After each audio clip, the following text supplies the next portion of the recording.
ఎన్టీఆర్ జాతకంలో 2024లో చక్రం తిప్పుతారు. ఎన్టీఆర్ పొలిటికల్ ఎంట్రీపై వేణుస్వామి అయితే సంచలన వ్యాఖ్యలు చేశారు.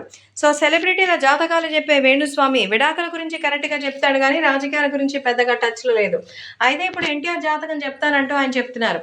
కొంతకాలంగా ప్రభాస్ ఆరోగ్యం గురించి, ఎన్టీఆర్ పొలిటికల్ ఎంట్రీ గురించి చెప్తున్న వేణుస్వామి తాజాగా ఈ విషయాన్ని మరోసారి కన్ఫర్మ్ చేశారు. జూనియర్ ఎన్టీఆర్ జాతకం మరి జయలలిత, ఎంజీఆర్ లాంటి జాతకం అని, వాళ్ళు ఎలాగైతే సినిమాల్లో ఉండి హీరోయిన్లుగా మారి తర్వాత పొలిటికల్ ఎంట్రీతో అదరగొట్టేశారో, ఇప్పుడు జూనియర్ ఎన్టీఆర్ కూడా అలాంటి సరిగ్గా జాతకం ఉందని, ఖచ్చితంగా జూనియర్ ఎన్టీఆర్ అయితే భారీ విజయాన్ని సాధిస్తారని, ఎన్టీఆర్ సీఎం అయ్యే ఛాన్స్ 100% ఉందని చెప్తున్నారు.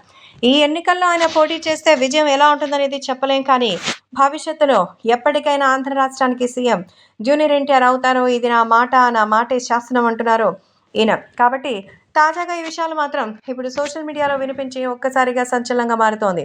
సో జూనియర్ ఎన్టీఆర్కి సంబంధించి అభిమానులు కూడా ఆయన పొలిటికల్గా సీఎం అయితే చూడాలని ఉంది, కాకపోతే ఇంకా ఏమేం చేస్తారా అనేది మాత్రం ఇంకా అర్థం కావడం లేదు. కాబట్టి సోషల్ మీడియాలో వచ్చేటువంటి విషయాలను చూస్తుంటే అందరూ అయితే ఎంతగానో షాక్ అవుతున్నారు. అటు తెలుగుదేశం పార్టీకి సంబంధించినటువంటి విషయంలో జూనియర్ ఎన్టీఆర్ వస్తారా లేదా అనేది ఇంతవరకు తెలియడం లేదు. కానీ ఇప్పుడు మాత్రం ఈయన గురించి అందరూ ఇలా చెప్తున్నారే అంటూ సో వేణుస్వామి జాతకం నిజమవ్వాలని కోరుకుంటున్నారు ఫ్యాన్స్. రాబోయే కాలానికి కాబోయే సీఎం అన్న తారక్ అలా అంటోందట జ్యోతిష్య శాస్త్రం.